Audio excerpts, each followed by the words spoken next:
E aí, meus queridos, tudo certo com vocês? Estou aqui passando para a gente conversar sobre essa final de Champions League, né? A primeira Liga dos Campeões conquistada aí pela equipe do Paris Saint-Germain, né? De antemão já quero deixar aí os meus parabéns para a equipe. Foi uma final assim absurda.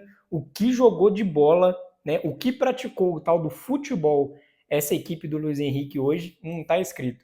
Mas tudo isso e muito mais só depois da vinheta. Então roda.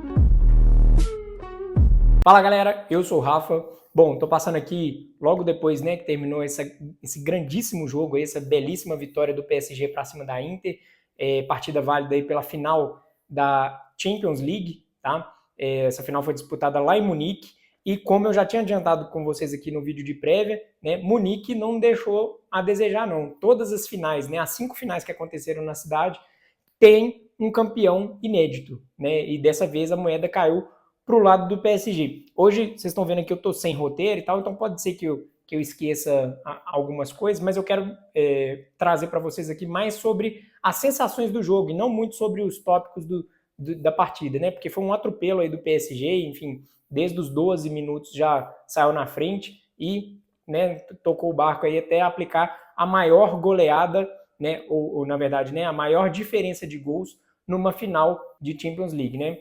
É a diferença de 5 gols aí. Como eu tinha comentado com vocês no vídeo de prévia, a moeda poderia cair para os dois lados. Era a primeira final assim que eu via e também pelas minhas pesquisas aí, ouvindo outros comentaristas também falando, que seria a primeira final assim que seria 50-50. Ninguém sabia o que esperar. Você tinha de um lado o PSG, né, do Luiz Henrique, aplicando um belíssimo futebol, e você tinha de outro lado uma Inter que era muito boa em bloco, assim, né? Sabia defender muito bem, sabia atacar muito bem. Então, de um lado você tinha a juventude do PSG, do outro você tinha a experiência da Inter, né?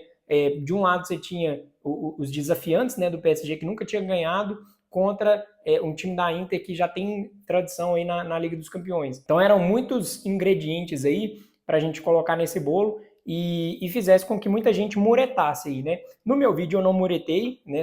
Quem acompanhou o vídeo de prévia aí sabe. Inclusive, se você não assistiu, eu vou deixar ele aqui no card, tá?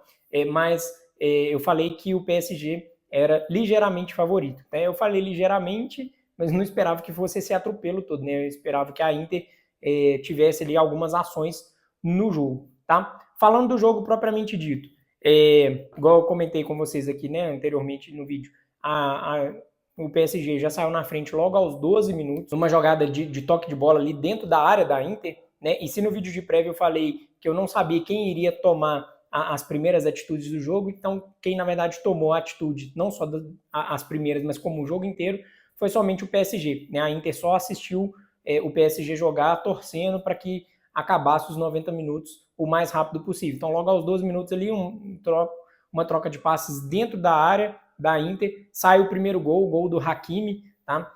Um herói improvável, digamos assim, né? Sendo que o Hakimi já tem outros gols aí na própria Liga dos Campeões, tá? Ele tem surgido como um elemento surpresa ali na área, né? Fez gol, por exemplo, contra o Aston Villa, né? É um dos gols que eu tô lembrando aqui agora, e é ele que tá ali na posição para guardar o gol, tá? O Doué toca na pequena área para ele e ele só tem o trabalho de empurrar para o gol, 1-0, né? Depois a gente tem uma jogada ali que se inicia num quase escanteio da Inter, né? A Inter custou para passar do meio de campo, quando passava tinha muita pouca ação, né, no ataque, assim, Donnarumma assistiu a partida praticamente de camarote, inclusive o Marquinhos deu entrevista no final do jogo falando, né, um pouco sobre como que o ataque, né, pressionando em cima, né, naquela pressão alta, facilitou muito o trabalho dos defensores, então o Pátio, o Marquinhos, o Donnarumma praticamente assistiram um jogo ali de camarote, não tiveram muitas ações defensivas assim, né? Porque os atacantes pressionavam lá na frente, a Inter quase não passava do meio de campo, quando passava era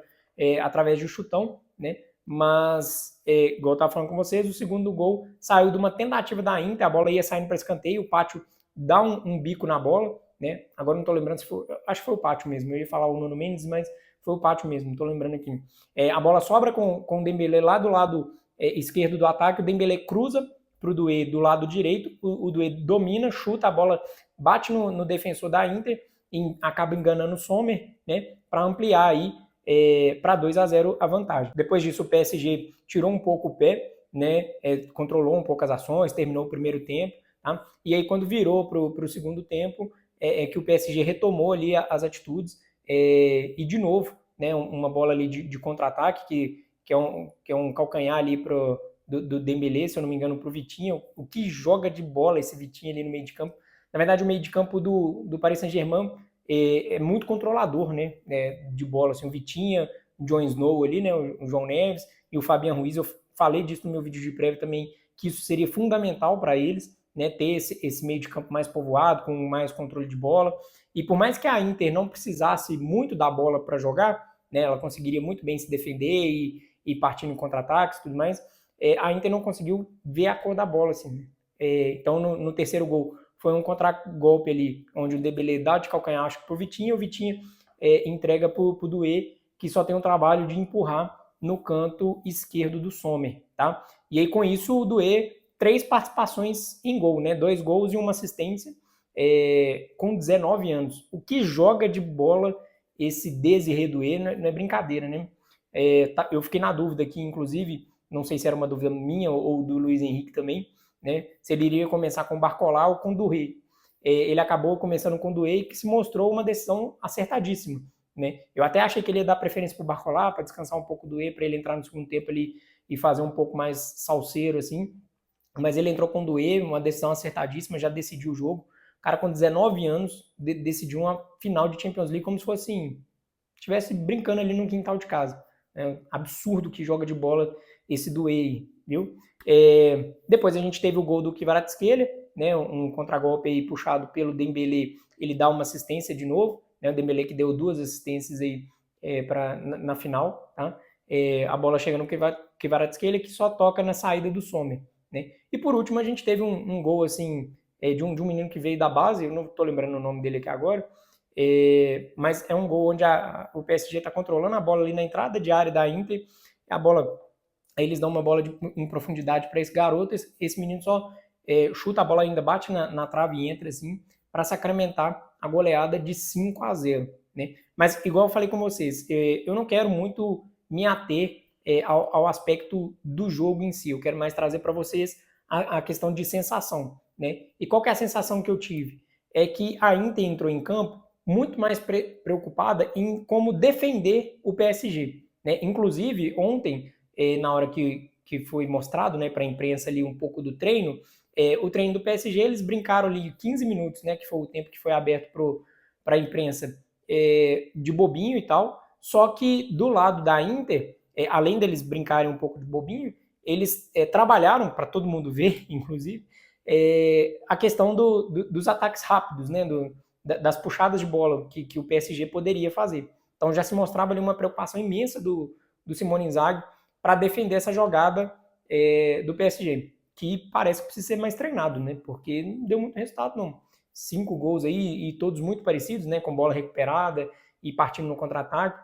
Então, me parece que o Inzaghi estava muito mais preocupado em como se defender do que como ganhar o jogo do PSG. Né? E aí, como o canal aqui também fala de automobilismo, né? A gente fala aqui de Fórmula 1, vou fazer um paralelo aí com a Fórmula 1, com o automobilismo em geral, que me parecia que o Inzaghi, ele estava ali no carrinho dele ali, né, guiando e tal, e vinha o PSG para ultrapassar ele.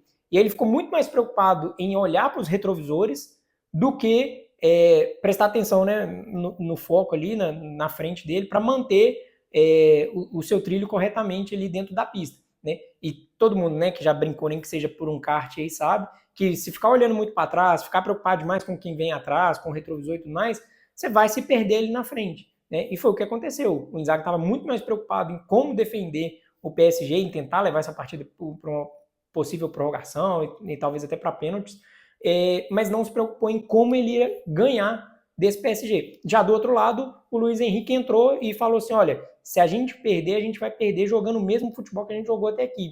E de fato, ele entrou, a equipe desempenhou o mesmo futebol, com as mesmas jogadas, com aquilo que o Luiz Henrique acredita de futebol, tá? E conseguiu desempenhar um belo trabalho e teve essa vitória aí acachapante na final da Champions, tá? Personagem esse, Luiz Henrique, né? Que foi muito fundamental para a reconstrução do PSG, o PSG que vinha daqueles projetos, né, milionários aí, desde a aquisição do Qatar e tal, onde se contratava primeiro jogadores de grandes mídias, né, por exemplo, Beckham, Ibrahimovic, Cavani, Neymar, Mbappé, tô tentando lembrar alguns aqui, tá? Di Maria, enfim.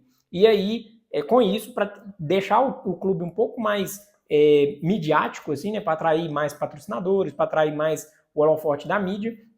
E agora, desde a chegada do Luiz Henrique, o Luiz Henrique começou a podar isso aí, né? Começou a trazer processos de fato, né?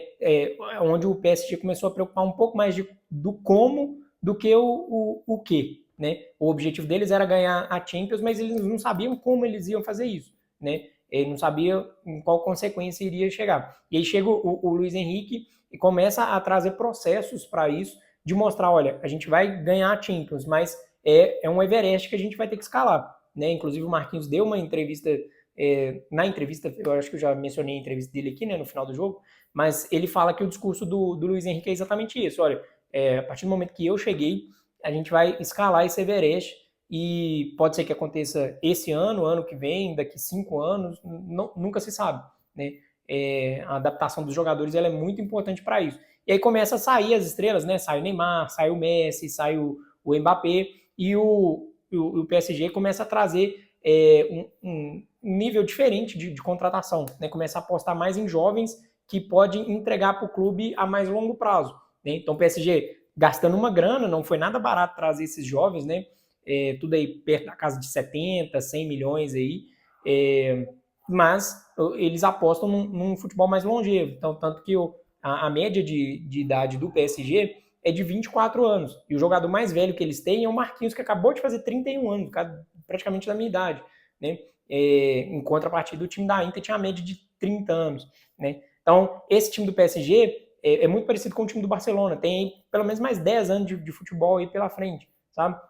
Então, tanto que esse era o sentimento antes da final, assim, de que o PSG podia até não ganhar essa final, porque certamente eles teriam outras possibilidades, né, com esse elenco mais jovem e também com o Luiz Henrique à frente do projeto, mas a sensação para a Inter que seria basicamente a última tentativa, porque eles já tinham tentado lá em 2023, perderam para o City, e agora com os jogadores mais envelhecidos, né, todos ali na casa de 36, 37, né, principalmente a galera ali da defesa ali, era a sensação como se fosse a última tentativa deles, né? Então agora a Inter deve passar por uma reformulação aí no seu elenco. Mas, igual eu estava falando com vocês, né, a chegada do Luiz Henrique foi extremamente fundamental para a reconstrução desse PSG, né? E aí a sensação era que a qualquer momento eles iriam ganhar a Champions. Poderia ser na temporada passada, onde eles chegaram nas semifinais, né, acabaram sendo eliminados ali pelo Borussia, às vezes por um pouco de desatenção, né? E nessa temporada eles estavam até sendo eliminados ali na fase de liga ainda, na fase inicial, perdendo o jogo para o Manchester City, e no intervalo ele tem uma mudança de mentalidade, isso no começo desse ano, né? E aí o PSG volta ao outro, ganha aquele jogo, né? Depois vai para os playoffs, ganha a cachapante do Brest, né? Fazendo 10-0 aí no agregado, depois volta e, enfim, começa a enfrentar a mini Premier League que eu tanto comento com vocês aqui, né? Que aí eles começaram a enfrentar primeiro o Liverpool, né? Que era o time que fez a melhor campanha na fase de liga, então eliminou o principal time da Champions League naquele momento. Depois eles enfrentam o Aston Villa, depois pegam o Arsenal e por último aí pega a Inter na final, tá? Então essa foi a trajetória do PSG até o título. Mas assim, é muito merecido, né, o título do PSG. Eu tava, né, com essa torcida pro PSG, eu tinha comentado aqui no meu vídeo de prévia, porque eu assisti o documentário do Luiz Henrique, que tá lá, disponível tanto na Amazon Prime quanto na HBO Max, né, que é Você Não Sabe Porra Nenhuma. Então, eu recomendo, se você não assistiu ainda, assista, tá? Porque é fantástico, assim, mostra um pouco de como que foi essa chegada dele no PSG, de como que ele construiu esses processos, afastando alguns jogadores que eram chaves, tipo o Mbappé, mostrando para ele que ele também tinha que defender. Ele afastou também o Dembélé, né, no início dessa temporada também por indisciplina, e mostra como que esse afastamento fez benéfico não só para o time, mas também para o jogador, que mudou a sua mentalidade, que entendeu que precisava também contribuir Então o PSG, com esse novo perfil de contratação, ele traz um time mais coletivo, assim, um time que não tem mais aquelas individualidades. Ah, o time é em favor do Mbappé, o time é em favor do Messi, o time é em favor do Neymar. Não, é um time coletivo, todos os 11 vão jogar pelos 11. Né? E uma peça fundamental nisso é o Marquinhos, que está no PSG desde o início do projeto, né? Já são longos anos aí de PSG e passou toda essa trajetória, né? Todas as questões ruins que aconteceram no PSG. Várias vezes ele, por ser o capitão, vinha nas entrevistas tentar justificar o injustificável, né? Algumas eliminações e tudo mais. E hoje poder ver o Marquinhos levantando a taça, né? É muito gratificante, principalmente para nós brasileiros. Quem sabe no ano que vem não é ele levantando a taça da Copa do Mundo, né? Para a gente aí, o Hexa, tá bom? Então, assim, muito merecido pelo PSG. De novo, né? Eu falei com vocês da minha torcida pelo PSG. É muito por conta do Luiz Henrique, por aquilo que ele impõe de estilo de jogo, né? Mostra um futebol bem jogado, vistoso, e também pela questão da filha dele, que é demonstrada lá no documentário que eu comentei com vocês, tá? Onde ele perde, né, a filha dele em 2019, a filha dele com 8, 9 anos de idade, ela falece por conta de um câncer raro, né, que inclusive fez com que o Luiz Henrique construísse, né, uma instituição para ajudar outras crianças com a mesma doença que ela, né. Essa instituição, ela leva o nome da filha dele, né, que é a Shana, e então ele fala muito isso no documentário, né, de como que seria ganhar a Champions e reviver aquele momento que ele viveu com ela lá em 2015, quando ele ganhou também na Alemanha, né, com o Barcelona, onde ele fincou a bandeira do Barcelona lá no centro do campo junto com ela e tal. Ele mostra um pouco de como que ele evoluiu aí depois do falecimento dela. Ele fala que ele é muito sortudo, né, por ter vivido 9 anos com ela, e mostra uma maturidade enorme, tá? E isso mexe muito comigo, porque desde que meu pai foi embora, o meu principal sonho é ser pai, né, e pai de menina também. Então, assim, isso mexeu demais comigo, a ponto que eu me emocionei muito na hora da conquista do título, assim, do PSG, sabe? Eu que não tenho nada a ver com o PSG, não torço pelo PSG, muito pelo contrário, eu torço para a Juventus e para o Cruzeiro, né? Então, assim, não tem nada a ver com o PSG, mas eu fiquei muito emocionado por causa do Luiz Henrique, por tudo que ele viveu, né? Então, isso me pegou demais, assim, e para quem, eu imagino que para quem é pai também deve ter sido muito emocionante, né? Os próprios comentaristas da TNT se emocionaram bastante, né? Porque é uma história muito, muito linda. A torcida do PSG fez um bandeirão, né, com uma imagem semelhante àquela de 2015, mas agora com os uniformes do PSG, falando que ela estaria ali com ele, mesmo que seja em plano espiritual, né, conquistando mais uma vez a Liga dos Campeões, a segunda Liga dos Campeões do Luiz Henrique, a primeira do PSG, e o segundo triplete, né, segunda tríplice coroa do Luiz Henrique também, que quando ele ganhou lá com o Barcelona também tinha sido uma tríplice coroa, né? Então é isso. O PSG é um novo campeão da Liga dos Campeões, né? Conquista inédita aí, e vamos ver se ele vai conseguir defender esse título aí na próxima temporada. Tá bom? Então, pessoal, o vídeo é esse. Se você chegou até aqui, deixa o seu like, não se esqueça de se inscrever aqui no canal, tá? E ativar as notificações aí para você receber os vídeos. Tá? Não precisa assistir todos os vídeos, somente aqueles que tem assunto do seu interesse, tá bom? Mas eu fico te esperando no próximo vídeo. Um abraço, até a próxima. Tchau, tchau.